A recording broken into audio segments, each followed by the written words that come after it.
ಹಲವಾರು ತಿಂಗಳುಗಳಿಂದ ವರ್ಷಗಳಿಂದ ಕೂಡ ತಪ್ಪಾಗಲಿಕ್ಕಿಲ್ಲ. ಇಳಕಲ್ ನಗರದಲ್ಲಿ ನೀರಿನ ಬವಣೆ ತಪ್ಪಿಲ್ಲ. ಪ್ರತಿದಿನವೂ ಒಂದಿಲ್ಲ ಒಂದು ವಾರ್ಡ್ನವರು ನೀರು ಬೇಕು ಅಂತೇಳಿ ನಗರಸಭೆಗೆ ಮುತ್ತಿಗೆ ಆಗ್ತಕ್ಕಂಥದ್ದು ಸಾಮಾನ್ಯವಾಗಿದೆ. ನಾನು 9ನೇ ತಾರೀಕಿನ ದಿವಸ ಘಟನೆ ಏನಾಯಿತು, ಸಾರ್ವಜನಿಕರು ಬಂದಿದ್ದಾರೆ ಅಲ್ಲಿ. ಆ ಸಾರ್ವಜನಿಕರ ಮೇಲೆ ಏನು ಕಮಿಷನರ್ ಅವತ್ತು ಆಫೀಸ್ನಲ್ಲಿ ಇರಲಿಲ್ಲ, 12 ಗಂಟೆಗೆ ಅವ್ರು ಬಂದಾಗ ಅವ್ರು ಇರಲಿಲ್ಲ. ಅವರು ಜೊತೆಗೆದ್ದು ಕಮಿಷನರ್ ಬರೋವರೆಗೂ ನಾವು ಕದಲೋದಿಲ್ಲ ಅಂಥೇಳಿ ಗೇಟ್ ಹಾಕ್ಕೊಂಡು ಧರಣಿ ಸತ್ಯಾಗ್ರಹ ಮಾಡ್ಯಾರ. 3 ತಾಸಿನ ನಂತರ ಕಮಿಷನರ್ ಬಂದು ಸಂಜಯಿಸಿಗೆ ಕಳಿಸ್ಯಾನ. ಆ ಸಂದರ್ಭದಲ್ಲಿ ಅವರು ಸಾರ್ವಜನಿಕರು ಕೂಡ ತಪ್ಪಾಗೈತೆ ಕ್ಷಮಿಸಬೇಕು ಅಂಥೇಳಿ ಕೇಳಿದ್ದಾರೆ, ಕ್ಷಮೆಯನ್ನು ಕೇಳಿದ್ದಾರೆ. ಹೆಣ್ಮಕ್ಳು ಕೇಳಿದ್ದಾರೆ, ಗಂಡ್ಮಕ್ಳು ಕೇಳಿದ್ದಾರೆ. ಜೊತೆಗೆ ಅವರು ಸಮಜಾಯಿಸಿ ಕಳಿಸಿದ ನಂತರ ಮರುದಿವಸ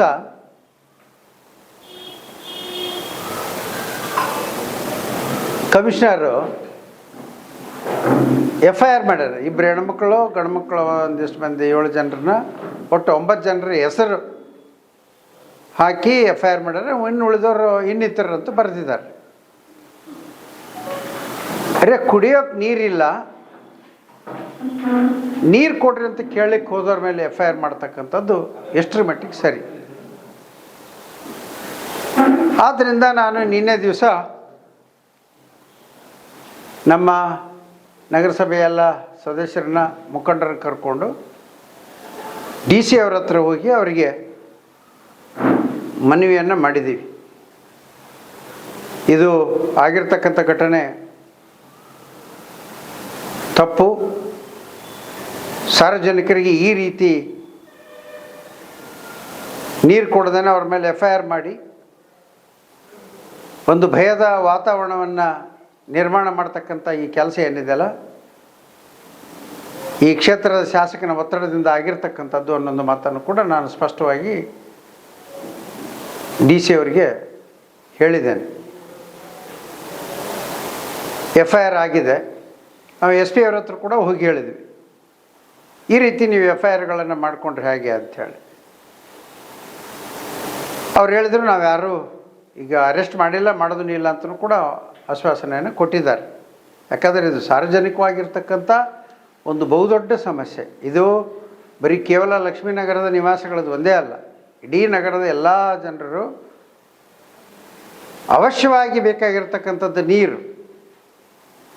ಈಗ ಮನುಷ್ಯನಿಗೆ ಅತಿ ಅವಶ್ಯವಾಗಿರ್ತಕ್ಕಂಥದ್ದು ಯಾವುದು ಇವತ್ತು ಅಂತಂದರೆ ನೀರು ಮತ್ತು ಕರೆಂಟ್. ಕರೆಂಟ್ ಇಲ್ದೇನೂ ನಡೀಲಾರ್ದಂಥ ಪರಿಸ್ಥಿತಿ ಐತೆ, ನೀರಿಲ್ದೇನೂ ನಡೀಲಾರ್ದಂಥ ಪರಿಸ್ಥಿತಿ ಐತೆ. ಆದ್ದರಿಂದ ಮತ್ತು ಈ ಮೂಲಭೂತ ಸೌಲಭ್ಯಗಳನ್ನು ಕೇಳೋದು ಸಾರ್ವಜನಿಕರು ಕೇಳೋದು ಯಾರು ಕೇಳಬೇಕು? ಅವ್ರು ಕೇಳಿದ್ದಾರೆ. ಅವ್ರು ಕೇಳಿದಾರ ಮೇಲೆ FIR ಮಾಡೋಂಥದ್ದು ಯಾವ ಸರಿ ಅಂತ ಹೇಳಿದಾಗ SP ಅವರು ಕೂಡ ಹೇಳಿದ್ದಾರೆ. ಅವ್ರಿಗೆ ನಾವು ಹೇಳಿದ್ವಿ, ಈ ಕೇಸ್ ವಾಪಸ್ ತಗೋಬೇಕು DC ಅವರಿಗೆ ಮತ್ತು SP ಅವರಿಗೆ. ಆಮೇಲೆ ಯಾರನ್ನೂ ಕೂಡ ಅರೆಸ್ಟ್ ಮಾಡಬಾರ್ದು ಅಂತಲೂ ಕೂಡ ಒತ್ತಾಯ ಮಾಡಿದ್ದೀವಿ. ಅದಕ್ಕೆ ಅವರು DC ಅವರು ನಾವು ಪ್ರತಿಭಟನೆ ಮಾಡ್ತು ಅಂಥೇಳಿ ಹೇಳಿದಾಗ 1 ವಾರದ ಕಾಲಾವಕಾಶವನ್ನು ಅವ್ರು ಕೇಳಿದ್ದಾರೆ. 1 ವಾರದ ಕಾಲಾವಕಾಶ, ಅದರೊಳಗೆ ಕುಡಿಯೋ ನೀರಿನ ಸಮಸ್ಯೆನ ಸರಿ ಮಾಡ್ತೀವಿ ಅನ್ನೋ ಒಂದು ಆಶ್ವಾಸನೆ ಅಂತೂ ಕೊಟ್ಟಿದ್ದಾರೆ. ಮತ್ತು ನಿನ್ನೆ ನಾನು ಕೂಡ SP DC ಅವ್ರನ್ನ ಭೇಟಿ ಆದ ನಂತರ ಆಲಮಟ್ಟಿ ಡ್ಯಾಮ್ಗೂ ಕೂಡ ಹೋಗಿ ಬಂದಿದ್ದೀವಿ. ಅಲ್ಲಿ ಹೋಗಿ ನೋಡಿದ್ವಿ, ಅಲ್ಲೇ ದಿನದ 23 ತಾಸು 24 ತಾಸು ಪಂಪಿಂಗ್ ಆಗ್ತಾಯಿದೆ ಅಂತೇಳಿ ತೋರಿಸ್ತಾ ಇದ್ದಾರೆ. ಆದರೆ ಅವ್ರು ಹೇಳ್ತಕ್ಕಂಥದ್ದು ಏನಂದರೆ, ವೋಲ್ಟೇಜ್ ಡ್ರಾಪ್ ಇರೋದರಿಂದ ನೀರು ಹೆಚ್ಚು ಪಂಪ್ ಮಾಡಲಿಕ್ಕೆ ಸಾಧ್ಯತೆ ಆಗ್ತಾ ಇಲ್ಲ ಅನ್ನೋ ಒಂದು ಮಾತನ್ನು ಅಲ್ಲಿರ್ತಕ್ಕಂಥ ಟೆಕ್ನಿಕಲ್ ಪರ್ಸನ್ ಅಂದರೆ ಸಿಬ್ಬಂದಿ ವರ್ಗದವರು ನಮಗೆ ಕೊಟ್ಟಿರ್ತಕ್ಕಂಥ ಮಾಹಿತಿ. ಬಟ್ ಪುಸ್ತಕದಲ್ಲಿ ಎಲ್ಲನೂ ಪ್ರತಿನಿತ್ಯನೂ 23-24 ತಾಸು ಪಂಪಿಂಗ್ ಆಗಿರ್ತಕ್ಕಂಥದ್ದನ್ನು ತೋರಿಸಿದ್ದಾರೆ.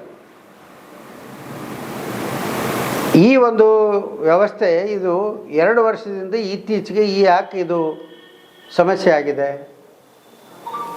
ಮೊದಲು ವಿಯೋಲಿಯಾ ಕಂಪ್ನಿ ಅಂಥೇಳಿ ಅವ್ರು ಏನು ಈ ನಮ್ಮ ಕಾಮಗಾರಿ ಎಕ್ಸಿಕ್ಯೂಷನ್ ಮಾಡಿದರು, ಅವರು ಅದನ್ನು ಮೇಂಟೈನ್ ಮಾಡ್ತಿದ್ರು. ಈ ಶಾಸಕರು ಬಂದ ನಂತರ ಅವ್ರನ್ನ ಬಿಡಿಸಿ, ಈ ಕಮಿಷನರ್ ಬಂದ ನಂತರ ಅವ್ರನ್ನ ಬಿಡಿಸಿ ಬೇರೆದವ್ರಿಗೆ ಕೊಟ್ಟಿದ್ದಾರೆ. ಅವ್ರಿಗೆ ಅನುಭವ ಇಲ್ಲ, ಇಲ್ಲೇ ಲೋಕಲ್ದವ್ರು ಯಾರ್ಯಾರೋ ಮಾಡ್ತಾರೆ. ಹೀಗಾಗಿ ಈ ಸಮಸ್ಯೆ ಉದ್ಭವ ಆಗಿದೆ.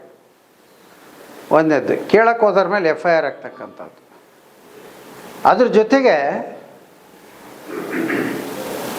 ಕ್ಷೇತ್ರದ ಶಾಸಕ ಕಾಶಪ್ಪನವರು ಊರಿನ ಇಳಕಲ್ ನಗರದ ಜನರ ನೀರಿನ ಸಮಸ್ಯೆಯನ್ನು ಬಗೆಹರಿಸೋದು ಬಿಟ್ಟು ತನ್ನ ರಿಸಾರ್ಟ್ಗೆ 2 ಇಂಚ್ ಪೈಪ್ಲೈನ್ ಇದರಿಂದ ತೊಗೊಂಡೋಗಿದ್ದಾನೆ. 24/7 ಏನು ಸ್ಕೀಮ್ ಐತೆ ಅಲ್ಲಿಂದನ ನೇಕಾರ ಕಾಲನಿಯಿಂದ ಕಂದಗಲ್ಲ ರಸ್ತೆಯ ನೇಕಾರ ಕಾಲನಿಯಿಂದ 2 ಇಂಚ್ ಪೈಪ್ಲೈನ್ ತನ್ನ ರಿಸಾರ್ಟ್ಗೆ, ಅಂದರೆ ಸ್ವಿಮ್ಮಿಂಗ್ ಪೂಲ್ಗೆ, ಫಿಶ್ ಪಾಂಡಿಗೆ ಮತ್ತು ಬೇಕಲ್ಲ ನೀರು, ಇಲ್ಲಿಂದ ನೀರು ಒಯ್ತಕ್ಕಂಥದ್ದು. ಇಲ್ಲಿ ಜನ ನೀರಿಲ್ಲ ಅಂಥೇಳಿ ಒದ್ದಾಡ್ತಾ ಇದ್ದಾರೆ, ಕುಡಿಯೋಕ್ಕಿಲ್ಲ ಅಂತ ಒದ್ದಾಡ್ತಾ ಇದ್ದಾರೆ. ಶಾಸಕನಿಗೆ ಫಿಶ್ ಪಾಂಡಿಗೆ ನೀರು ಬೇಕು, ಈತನ ಸ್ವಿಮ್ಮಿಂಗ್ ಪೂಲಿಗೆ ನೀರು ಬೇಕು.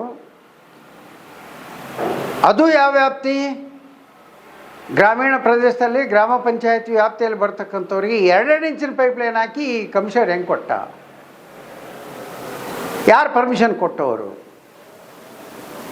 ಯಾರು ಹೇಳೋರು ಕೇಳೋರಿಲ್ವಾ? ಹೀಗಾದರೆ ಸಾರ್ವಜನಿಕರ ಜೀವನ ಹೇಗೆ? ಸಾರ್ವಜನಿಕರಿಗೆ ಮೂಲಭೂತ ಸೌಕರ್ಯ ಅಂತೇಳಿ ಮಾಡಿರ್ತಕ್ಕಂಥ ಒಂದು ಯೋಜನೆಯಿಂದ ನಮ್ಮ ಐಷಾರಾಮಿ ಜೀವನಕ್ಕೆ ಬೇಕು ಅಂತೇಳಿ ಒಬ್ಬ ಶಾಸಕ ತಗೊಂಡು ಹೋದ್ರೆ ಮತ್ತು ಗತಿ ಏನು? ಇದನ್ನು ಕೂಡ DC ಅವರ ಗಮನಕ್ಕೆ ತಂದಿದ್ದೀವಿ ನಾವು. 2 ಇಂಚಿನ ಪೈಪ್ಲೈನ್ ಹಾಕ್ಕೊಂಡು ಹೋಗ್ಯಾರ. ಗ್ರಾಮ ಪಂಚಾಯತಿ ವ್ಯಾಪ್ತಿಯಲ್ಲಿ ಬರ್ತದು ರಿಸಾರ್ಟ್, ಇಲ್ಲಿ ಬರಲ್ಲ. ಇಳಕಲ್ ನಗರದ ವ್ಯಾಪ್ತಿ ಅಲ್ಲ. ಇಳಕಲ್ ನಗರದ ವ್ಯಾಪ್ತಿಯಲ್ಲಿ ಕೇಳಿದರೂ ಕೂಡ ಎಷ್ಟು? 1/2 ಇಂಚಿನ ಪೈಪ್ಲೈನ್ ಹಾಕಿ ಕೊಡಬೇಕು. ಭಾಳ ಅಂದರೆ ಇಳಕಲ್ ನಗರದ ವ್ಯಾಪ್ತಿಯಲ್ಲಿ ಇದಾರಪ್ಪ, ನಗರಸಭೆ ವ್ಯಾಪ್ತಿಯಲ್ಲಿ ಬರುತ್ತಂದ್ರೆ 1/2 ಇಂಚಿನ ಪೈಪ್ಲೈನ್ ಮಾತ್ರ ಹಾಕ್ಲಿಕ್ಕೆ ಅವಕಾಶ ಐತಿ, ಯಾರಿಗೂ ಇಲ್ಲ ಅನ್ನೋಕ್ಕಿಲ್ಲ. ಆದರೆ ಸ್ವಿಮ್ಮಿಂಗ್ ಪೂಲ್ಗೆ, ಫಿಶ್ ಪಾಂಡಿಗೆ ನೀರು ಕೊಡೋದಕ್ಕಲ್ಲ. ಈಗಾಗಲೇ ನಾನು ಕೆರೆ ತುಂಬತಕ್ಕಂಥ ಯೋಜನೆಯಲ್ಲಿ ಶಿವನಗುತ್ತಿ ಕೆರೆ ತುಂಬಿದ್ದೀವಿ. ಆ ಕೆರೆ ತುಂಬ ಯೋಜನೆಯಿಂದ ಆ ಕೆರೆಯಲ್ಲಿ ನೀರೈತೆ. ಈ ಕೆರೆಯಲ್ಲಿ ನೀರಿದ್ದರಿಂದ ಅಲ್ಲಿಂದ ಪೈಪ್ಲೈನ್ ಮಾಡ್ಕೊಂಡಾನೆ ಶಾಸಕ. ಎಲ್ಲಿಗೆ? ತನ್ನ ರಿಸಾರ್ಟ್ಗೂ ಮಾಡ್ಕೊಂಡಿದ್ದಾನೆ ಕೆರೆಯಿಂದ. ಅದು ಸಾರ್ವಜನಿಕವಾಗಿ ಪಾಪ ರೈತರಿಗೆ ಬೇಕದು, ಈತನ ಐಷಾರಾಮಿ ಜೀವನಕ್ಕೆ ಬೇಕು. ಜೊತೆಗೆ ಇವತ್ತು ನಾನು ಜನರಲ್ಲಿ, ಸಾರ್ವಜನಿಕರಲ್ಲಿ ವಿನಂತಿ ಮಾಡ್ಕೊಳ್ತೇನೆ, ಇಳಕಲ್ ನಗರದ ಯಾವ ಜನತೆಯೂ ಕೂಡ ದಯವಿಟ್ಟು ಯಾರು ಹೆದರ್ತಕ್ಕಂಥ ಅವಶ್ಯಕತೆ ಇಲ್ಲ. ಇಂಥ 100 ಕೇಸ್ಗಳಾದರೂ ನಾವು ನೀವು ಎಲ್ಲರೂ ಸೇರಿ ಎದುರಿಸೋಣ. ಸಾರ್ವಜನಿಕವಾಗಿ ಬೇಡಿಕೆಗಳನ್ನು ಪ್ರತಿಭಟನೆ ಮಾಡ್ತಕ್ಕಂಥದ್ದು ನಮ್ಮ ಆದ್ಯ ಕರ್ತವ್ಯ. ನಿಮ್ಮ ಜೊತೆಯಲ್ಲಿ ನಾನು ಇದ್ದೀನಿ. ಮುಂದಿನ ದಿನಮಾನಗಳಲ್ಲಿ ಈ ಹೋರಾಟವನ್ನು ಇನ್ನೂ ತೀವ್ರಗತಿಯಲ್ಲಿ ಮಾಡ್ತೀವಿ ಅನ್ನೋ ಒಂದು ಎಚ್ಚರಿಕೆಯನ್ನು ಕೂಡ ಈ ಕ್ಷೇತ್ರದ ಶಾಸಕ ಮತ್ತು ಅಧಿಕಾರಿ ವರ್ಗದವರು ಕೊಡಲಿಕ್ಕೆ ಬಯಸ್ತೀನಿ. ಅಧಿಕಾರಿಗಳು ಎಚ್ಚೆತ್ತುಕೊಂಡು ಕೆಲಸ ಮಾಡಬೇಕು. ಬೇಜವಾಬ್ದಾರಿಯಿಂದ ಕೆಲಸ ಮಾಡಿದರೆ ಅದರ ಮುಂದೆ ಬರ್ತಕ್ಕಂಥ ಸಮಸ್ಯೆಯನ್ನು ಎದುರಿಸಬೇಕಾಗಿರೋ ಅವರು, ಸಾರ್ವಜನಿಕರಲ್ಲ. ಆದ್ದರಿಂದ ಅಧಿಕಾರಿ ವರ್ಗದವ್ರು, ಪೊಲೀಸ್ ಡಿಪಾರ್ಟ್ಮೆಂಟ್ ಇರಲಿ, ಕಂದಾಯ ಇಲಾಖೆ ಇರಲಿ, ನಗರಸಭೆ ಕಮಿಷನರ್ ಇರಲಿ, ಯಾರೇ ಇರಲಿ, ನೀವು ಕಾನೂನಾತ್ಮಕವಾಗಿ ಕೆಲಸ ಮಾಡಿದರೆ ಸರಿ. ಇಲ್ಲದೇ ಇದ್ದರೆ ನೀವು ಮುಂದಿನ ದಿನಮಾನಗಳಲ್ಲಿ ಕಾನೂನಾತ್ಮಕವಾಗಿ ಆ ಸಮಸ್ಯೆಯನ್ನು ನಿಮ್ಮ ಮೈ ಮೇಲೆ ಹಾಕ್ಕೋಬೇಡಿ. ಮತ್ತಿಲ್ಲಿ ಅಕ್ರಮ ಮರಳು ದಂಧೆ ನಡೆದು ಲೋಕಾಯುಕ್ತರು ಬಂದು ಒಂದು ರೇಡನ್ನು ಮಾಡಿದರು. ಮಾಡಿದಾಗ ಯಾರೋ ಪತ್ರಕರ್ತರು ಕೇಳಿದರು, ಏನು ರೀ ರೇಡ್ ಆಗಿದೆಯಲ್ಲ, ಇದು ಆಡಳಿತದ ವೈಫಲ್ಯನ ಹೇಗೆ ಅಂತ ಕೇಳಿದ್ರು. ಕಳ್ರಿ, ಶಾಸಕ ಹೇಳ್ತಾನ, ಕಳ್ರಿ, ಕಳ್ಳರು ಕಳುವು ಮಾಡ್ತಾರ, ಅವ್ರು ಕಳ್ರೇನು ಹೇಳಿ ಕೇಳಿ ಬರ್ತಾರನ? ಏನು ಮನೆ ಕಳು ಮಾಡ್ತಾರಲ್ಲ ಅವ್ರಿಗೆ ಕಳ್ರು ಅಂತಾರೆ. ಅವ್ರು ಹೇಳಿ ಕೇಳಿ ಬರೋದಲ್ಲ, ಬಾಗಿಲು ಹಾಕಿದ್ದು ಮುರಿದು ಕಾಸಿ ಕಳು ಮಾಡ್ಕೊಂಡು ಹೋಗ್ತಾರೆ, ಅವ್ರಿಗೆ ಕಳ್ರು ಅಂತಾರೆ, ಒಪ್ತೀವಿ. ಇದು ಹಗಲು ರಾತ್ರಿ ಕಳು ಮಾಡ್ತಾರಲ್ಲ, ಕಳ್ರು ಯಾರ ಮಕ್ಳು ಅದಾರ? ಆ ಕಳ್ಳರು ಶಾಸಕನ ಮನೆಯಲ್ಲೇ ಅದಾರ, ಶಾಸಕನ ಪಕ್ಕದಲ್ಲೇ ಇರ್ತಾರೆ. ಏನು ಈ ಮರಳು ಮಾಫಿಯಾ, ಹುನಗುಂದ ಮರಳು ಮಾಫಿಯಾ ಗ್ಯಾಂಗಿನ ನರಗುಂದ ಮಾಂತೇಶ್ ಎಲ್ಲಿರ್ತಾನ? ಆತ ಕಳು ಮಾಡಿ ಯಾರಿಗೆ ಕೊಡ್ತಾನ? ಯಾರಿಗೆ ಮುಟ್ಟುತ್ತದು? ಸುದ್ದಿಗಾರರ ಮುಂದೆ ಹೇಳ್ತಾನ, ಕಳ್ರಿ ಕಳು ಮಾಡ್ತಾರ, ಯಾರಿಗೆ ಹೇಳಿ ಬರ್ತಾರ, ಕೇಳಿ ಬರ್ತಾರ ಅಂತ. ಕಳು ಮಾಡಕ್ಕೆ ಹಚ್ಚಿದವನ ನೀನು, ಕಳ್ಳರು ಬರ್ತಾರಂತೇಳಿ ಹಾರಿಕೆ ಉತ್ತರ ಕೊಡ್ತಕ್ಕಂಥದ್ದು. ಏನು ತನಗೇನು ಸಂಬಂಧ ಇಲ್ಲ, ಭಾರಿ ಸಾಚಾ ಅನ್ನೋದಿನ ಯಾರ ಕೇಳಿದ್ರಿಲ್ಲ, ಏನು ದೂರು ಕೊಟ್ಟಿಲ್ಲ, ದೂರು ಕೊಟ್ಟಲ್ಲ. ಮತ್ತು ಲೋಕಾಯುಕ್ತರು ಬಂದಿದ್ದು, ಅವರಂತ ಹಂಗ ಬಂದಿಲ್ಲಲ್ಲ. ನೋಡಿ ಇಲ್ಲೇ ಈ ಕ್ಷೇತ್ರದಲ್ಲಿ ಯಾವ ರೀತಿ ದುರಾಡಳಿತ ನಡೆದದಕ್ಕೆ ಅನ್ನೋದಕ್ಕೆ ಒಂದು ಉದಾಹರಣೆ. ಕಳೆದ 42 ದಿವಸದಿಂದ ಇದ್ದಲಿಗಿ ಹಾಗೂ 10 ಗ್ರಾಮಗಳು ಸಂತ್ರಸ್ತರು, ಮುಳುಗಡೆ ಸಂತ್ರಸ್ತರು, ನಮಗೆ ಮೂಲಭೂತ ಸೌಲಭ್ಯಗಳಿಲ್ಲ, ಕರೆಂಟ್ ಇಲ್ಲ, ನೀರಿಲ್ಲ, ಆಮೇಲೆ ಇರತಕ್ಕಂಥ ಶೆಡ್ಗಳನ್ನು ರಿಪೇರಿ ಮಾಡಿ ಕೊಡ್ರಿ ಅಂಥೇಳಿ 42 ದಿವಸದಿಂದ ಇವತ್ತಿಗೆ 42ನೇ ದಿವಸ ಧರಣಿ ಸತ್ಯಾಗ್ರಹ ಮಾಡ್ತಾಯಿದ್ದಾರೆ. ಒಮ್ಮೆ ಹೋಗಿ ಅಧಿಕಾರಿಗಳೇನೋ ಕರ್ಕೊಂಡೋದಂಗೆ ಹೋಗಿ ಹೇಳಿ ಬಂದದ್ದು, ತಿರುಗಿ ವಾಪಸ್ಸು ನೀವು ಅದಿರೋ ಸತ್ತಿರೋ ಬಿಟ್ಟಿರೋ ಅಂತೇಳಿ ಯಾವತ್ತು ಒಳ್ಳೆ ಕೂಡ ನೋಡಿಲ್ಲ ಈ ಕ್ಷೇತ್ರ ಶಾಸಕ. ಈ ಶಾಸಕನಿಗೆ ಬೇಕಾಗಿರ್ತಕ್ಕಂಥದ್ದು ಏನಪ್ಪ ಅಂದ್ರೆ ಹಣ ಮತ್ತು ಅಧಿಕಾರ. ಅದನ್ನು ಬಿಟ್ಟರೆ ಯಾವ ಸಾರ್ವಜನಿಕರ ಬೇಕು ಬೇಡಿಕೆಗಳಿಗೆ ಸ್ಪಂದನೆ ಮಾಡ್ತಕ್ಕಂಥ ಕೆಲಸವನ್ನು ಮಾಡ್ತಾಯಿಲ್ಲ. ಒಂಥರ ಹಿಟ್ಲರ್ ರಾಜಕಾರಣವನ್ನು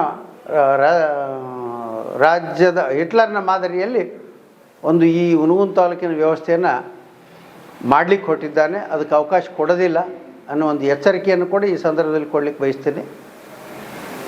ಕ್ಷೇತ್ರ ಜನತೆ ಈಗಾಗಲೇ ರೋಷಿ ಹೋಗಿದ್ದಾರೆ. ಯಾಕಂದ್ರೆ ಯಾರು ಏನು ಕೇಳಕ್ಕೆ ಹೋದ್ರೂ ಉತ್ತರ ಇಲ್ಲ. ಗ್ರಾಮೀಣ ಭಾಗದಲ್ಲೂ ಅಷ್ಟೇ ಸಮಸ್ಯೆ ಅದಾವ. ನಾನೀಗ 300 ಕೋಟಿ ರೂಪಾಯಿ ವೆಚ್ಚದಲ್ಲಿ ನಮ್ಮ ಅವಧಿಯಲ್ಲಿ ಜಲಜೀವನ್ ಮಿಷನ್ನಲ್ಲಿ ಕೃಷ್ಣಾ ನದಿಯಿಂದ ಪ್ರತಿ ಗ್ರಾಮಕ್ಕೂ ನೀರು ಕೊಡ್ತಕ್ಕಂಥ ಯೋಜನೆ ಮಾಡೀವಿ, ಇನ್ನು ಪ್ರಾರಂಭ ಮಾಡಿಸಿವಿ. ಇವತ್ತಿವರೆಗೆ ಅದು ಮುಗಿತಾ ಇಲ್ಲ. ಬರೀ ಕೇವಲ ಯಾವುದೇ ಕಾಮಗಾರಿ ಬರಲಿ ಅದರಿಂದ ಕಮಿಷನ್ ನೋಡೋದು ಹೊರತಾಗಿ ಅದನ್ನು ಅಭಿವೃದ್ಧಿ ಮಾಡೋದಿಲ್ಲ. ಇಲ್ಲೇ ನಿಮ್ಮ ಕಣ್ಣೆದುರಿಗಿದೆ ಈ ನೀರಿನ ಸಮಸ್ಯೆ ಎಂದೋ ಮುಗಿದೋಗ್ತತ್ತು. ಈ ಟ್ಯಾಂಕ್ ನಿಲ್ಲಿಸ್ತಾ ಬೇರೆ ಕಡೆ ಕಟ್ಸಿನಂದು, ಯಾಕೆ ಕಟ್ಸಿಲ್ಲಪ್ಪ? ಅದೇ ಜಾಗದ ಕಟ್ಟಕತ್ತಾನಲ್ಲ. ಮೊದಲೇನು ಹೇಳ್ದ? ದೊಡ್ಡ ನೋಡೋಕೆ ಬುದ್ಧಿ ಇಲ್ಲ, ಅಲ್ಲಿ ಕಟ್ಟ್ಯಾನಂತ. ಈಗ ನಿನಗೆ ಬುದ್ಧಿ ಎಲ್ಲಿ ಹೋಗಿತ್ತೆ? ಅಲ್ಲೇನು ಕ್ರೀಡಾಂಗಣಕ್ಕೆ ಏನು ತೊಂದರೆ ಆಗೈತೆ? ಕ್ರೀಡಾಂಗಣಕ್ಕೂ ಯಾವುದೇ ರೀತಿ ತೊಂದರೆ ಆಗಲಾರ್ದಂಗನ ಅಲ್ಲೇ ಟ್ಯಾಂಕ್ ಕಟ್ಟಿದ್ವಿ. ಟ್ಯಾಂಕ್ ಯಾಕೆ ಬಂದ್ ಮಾಡಿದ್ವಿ? ಟ್ಯಾಂಕ್ ನೀವು ಬಂದ್ ಮಾಡಿಸಿದ್ದೆ ಅದಕ್ಕೆ ಕಮಿಷನ್ಗೋಸ್ಕರ. ಕಮಿಷನ್ ಬಂದ ಮೇಲೆ ಪ್ರಾರಂಭ. ಇದು ಈ ಕ್ಷೇತ್ರದಲ್ಲಿ ನಡೆದಿರ್ತಕ್ಕಂಥದ್ದು. ಆದ್ದರಿಂದ ಜನರಿಗೋಸ್ಕರ ಇರ್ತಕ್ಕಂಥ ಶಾಸಕನನ್ನು ಆಯ್ಕೆ ಮಾಡಬೇಕಾಗಿತ್ತು. ಆದರೆ ತಪ್ಪಿ ತನ್ನ ಸ್ವಾರ್ಥಕ್ಕಾಗಿ ಕೆಲಸ ಮಾಡ್ತಕ್ಕಂಥ ಶಾಸಕನ ಆಯ್ಕೆ ಈ ಕ್ಷೇತ್ರದಲ್ಲಿ ಆಗಿದೆ. ಮುಂದಿನ ದಿನಮಾನಗಳಲ್ಲಿ ಈ ಕ್ಷೇತ್ರದ ಜನಸೆ ತಕ್ಕ ಪಾಠವನ್ನು ಕಲಿಸ್ತಾರೆ ಅನ್ನೋದು ಮಾತನ್ನು ಈ ಸಂದರ್ಭದಲ್ಲಿ ಹೇಳಲಿಕ್ಕೆ ಬಯಸ್ತೀನಿ. ಮರಳು ಮಾಫಿಯಾ ಮಾಡ್ತಕ್ಕಂಥವ್ರು ಇವರೇ, ಯಾರೋ ಕಳ್ಳರಂತ ಹೇಳೋದು. 2 ಇಂಚಿನ ಪೈಪ್ಲೈನ್ ಹಾಕ್ಯಂದು ಫಿಶ್ ಪಾಟ್ಗೆ ರೆಸಾರ್ಟ್ಗೆ ನೀರು ತೊಗೊಂಡು ಹೋಗೋರು ಜನರಿಗೆ ನೀರು ಇಲ್ದಂಗೆ ಮಾಡತಕ್ಕಂಥದ್ದು. ಈ ರೀತಿ ಸ್ವಾರ್ಥಕ್ಕಾಗಿ ಅಧಿಕಾರವನ್ನು ಚಲಾವಣೆ ಮಾಡ್ತಕ್ಕಂಥ ಇಂಥ ಒಬ್ಬ ಕ್ಷೇತ್ರನ ಶಾಸಕನ ಪಡೆದದ್ದು ನಮ್ಮ ದುರ್ದೈವ ಅಂಥೇಳಿ ನಾನು ಭಾವಿಸ್ತೀನಿ. ಯಾಕಂದರೆ ಯಾವತ್ತೂ ಕೂಡ ಒಬ್ಬ ಶಾಸಕ ಆದವನು ಸಾರ್ವಜನಿಕರ ಕುಂದುಕೊರತೆಗಳಿಗೆ ಸ್ಪಂದನೆ ಮಾಡಬೇಕು. ಇಲ್ಲಿ ನೀರು ಕೇಳಿದ್ರೆ ಕೇಸ್ ಹಾಕ್ಸ್ತಾನ? ಅಲ್ಲಿ 42 ದಿವಸ ಆತವ್ರು ಕುಂತು ಅವ್ರಿಗೆ ಒಂದು ಸಮರ್ಪಕವಾದ ಉತ್ತರ ಕೊಟ್ಟಿಲ್ಲ, ಆ ಸಮಸ್ಯೆ ಬಗೆಹರಿಸಿಲ್ಲ ಇವತ್ತಿನವರೆಗೂ.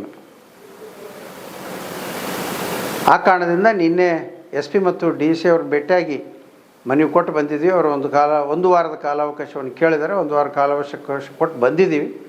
1 ವಾರದ ಕಾಲಾವಕಾಶದಲ್ಲಿ ಅದು ಸರಿ ಹೋದರೆ ಸರಿ, ಜನರಿಗೆ ಸರಿಯಾಗಿ ನೀರು ಬರ್ತದೆ ಸರಿ, ಇಲ್ಲದೇ ಇದ್ದರೆ ನಾವು ಸಾರ್ವಜನಿಕರನ್ನು ಕರ್ಕೊಂಡು ಪ್ರತಿಭಟನೆಯನ್ನು 1 ವಾರದ ನಂತರ ಮಾಡ್ತೀವಿ ಅನ್ನೋ ಒಂದು ಮಾತನ್ನು ಈ ಒಂದು ಪತ್ರಿಕಾಗೋಷ್ಠಿ ಮುಖಾಂತರ ಹೇಳಿಕ್ಕೆ ಬಯಸ್ತೇನೆ. ಧನ್ಯವಾದ.